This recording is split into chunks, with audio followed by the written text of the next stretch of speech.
It's a spectacular morning.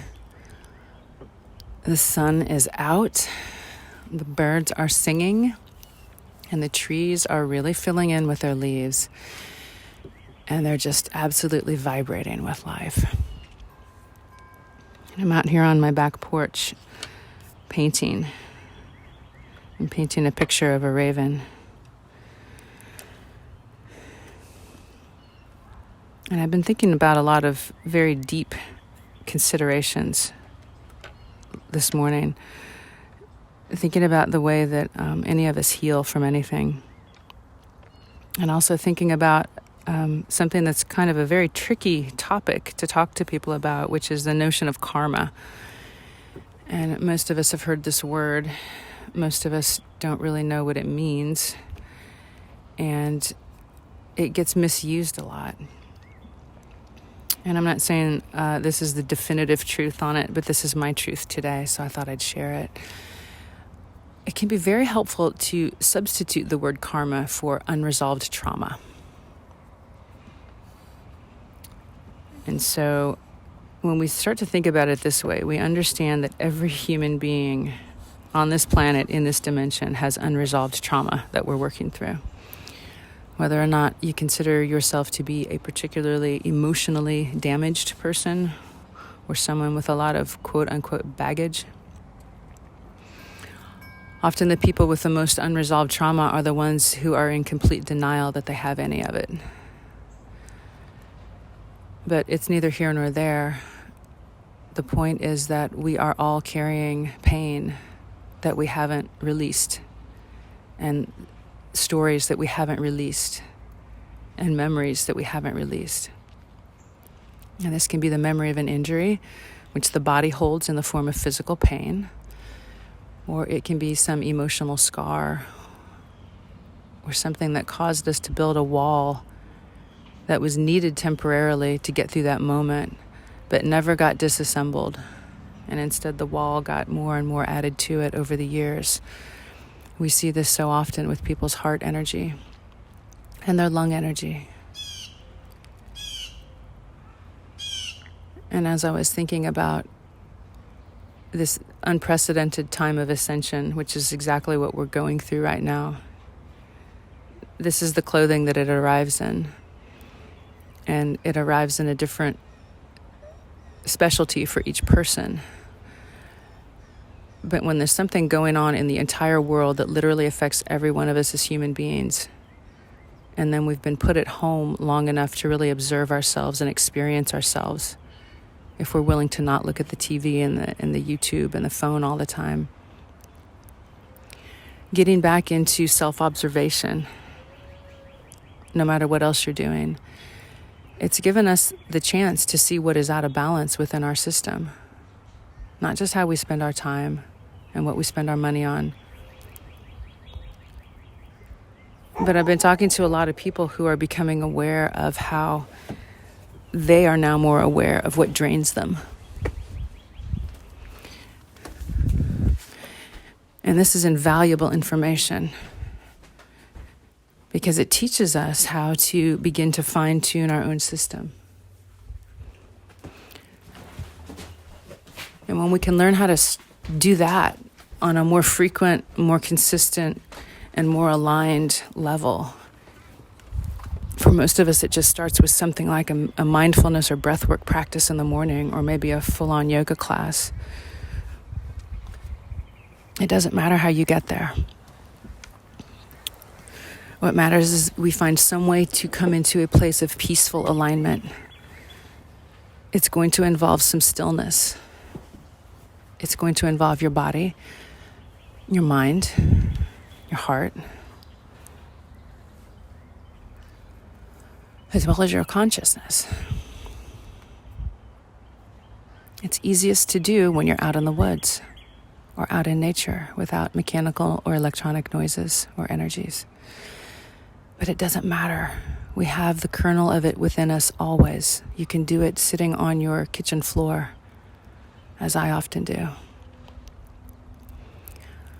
I find myself just needing to sit down in that little patch of sunlight And the cat is often right next to me or very nearby, somewhere else in the kitchen, because the kitchen gets delicious light.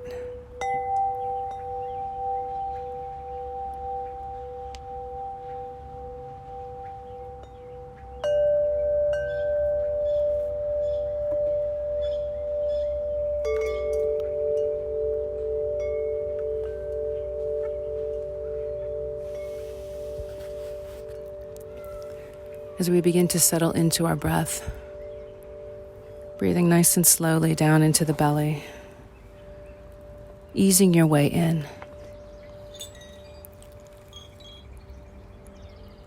Allow the breath to travel down the length of the spine. And allow yourself to see it and feel it as it makes its way down. You'll feel the sides of your body softening. You'll feel the sides of your hips, maybe desiring a little bit of movement. Allow that movement.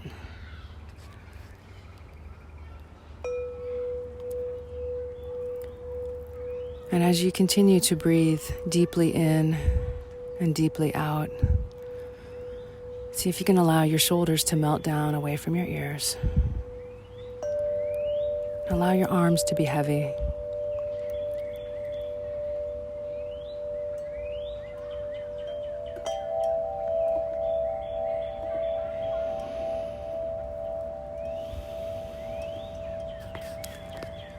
And while you're continuing an even deep breath cycle, allow your awareness to center in the center of your chest, in the area of the heart and the lungs.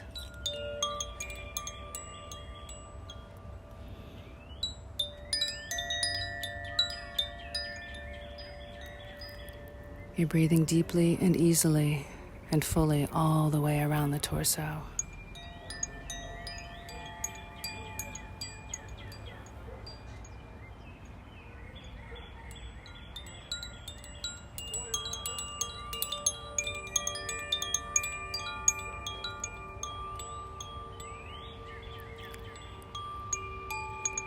Allow yourself to be present with your own heart energy. Just breathing your breath into your heart, allowing it to soften and expand.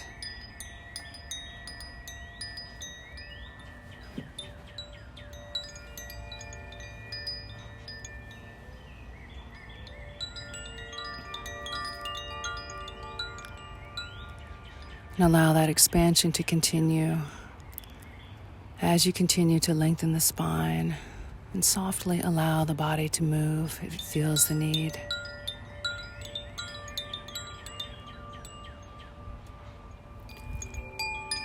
Allow your heart to guide you into the movement that your body needs and is requiring right now. This meditation is a moving prayer.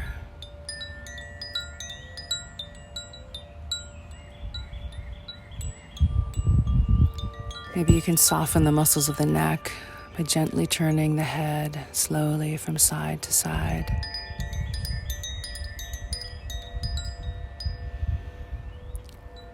And then letting the head roll down toward the chin and over to the other side, very slowly, along with the breath.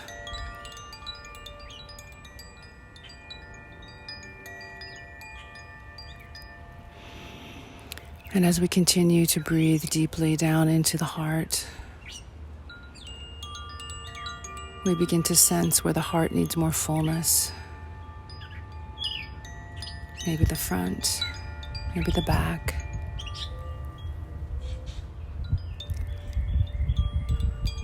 Allow your breath to fill the space within your heart.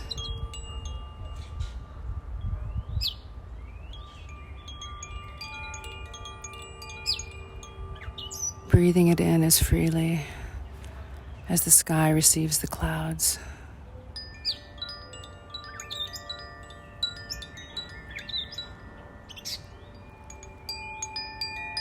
Allowing the energy to envelop the whole front and back and sides and top and bottom of the heart. Like a web of love expanding and hugging. but it's a soft, illuminated wrapping, not a constraint. It allows the breath to flow freely in and out.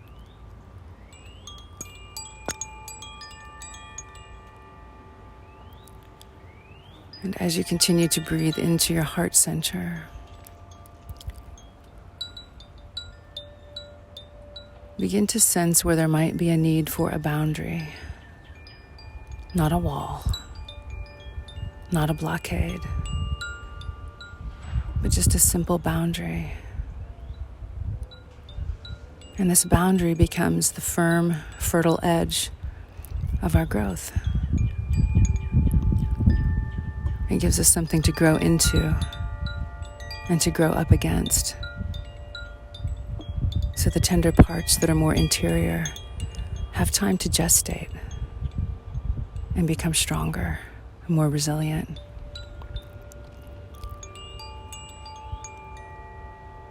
It's not unlike the concept of a womb.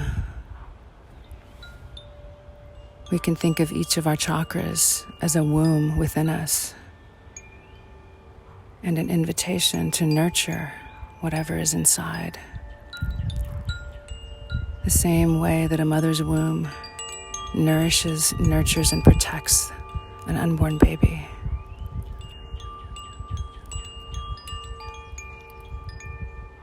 We are constantly giving birth to ourselves. If we allow,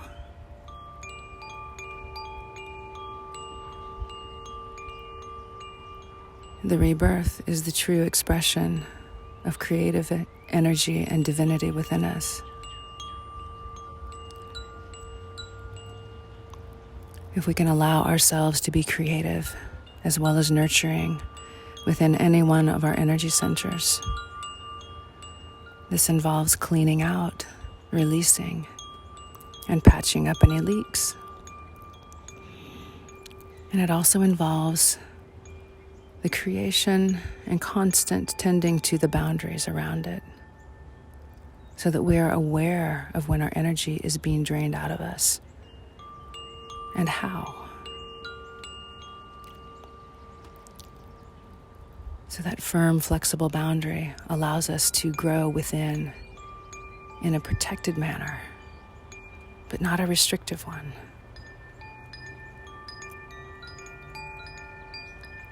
And just as the circle of light in complete darkness continues to expand as the light itself expands, thus the flexible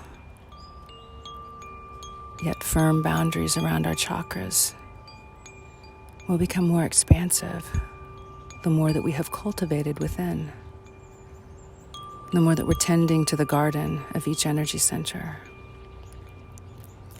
the more time we allow ourselves to dwell there in silent observation, in complete presence, without judging, just being.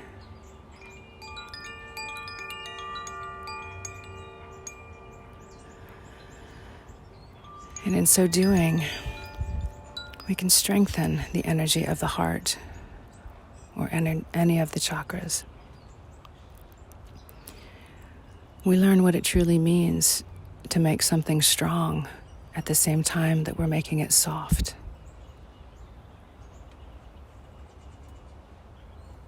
We can't rush our way into that process. And one can't happen at the expense of the other.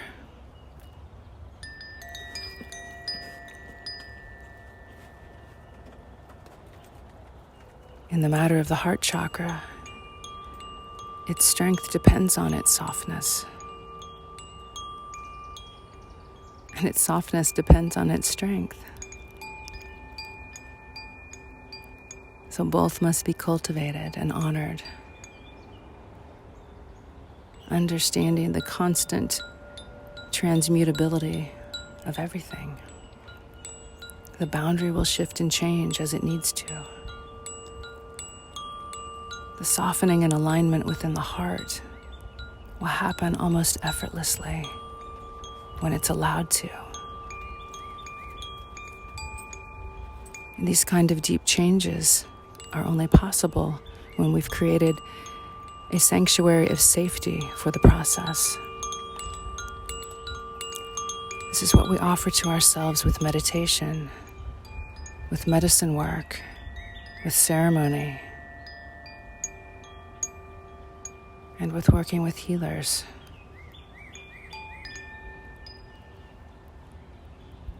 Breathe deeply down into your belly. Allow yourself to fill so fully and then empty so completely. Allow yourself to feel the energy that you have cultivated within your heart and your chest and your arms. And allow your body to move and stretch.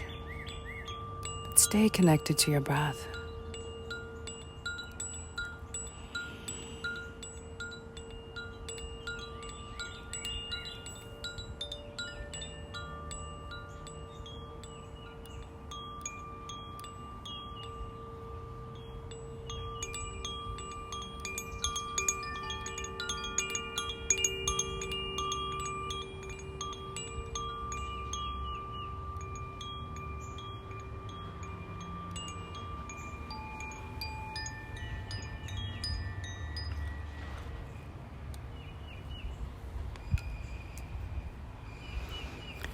Taking a big breath into the belly, and stretching the arms and the legs, yawning and lengthening the body.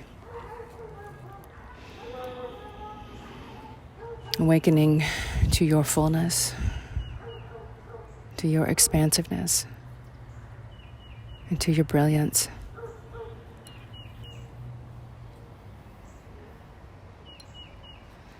I wish you peace. I wish you good health, and I wish you love. Namaste.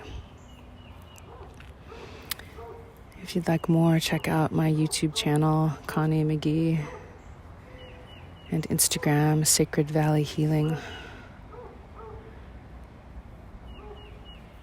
Thank you.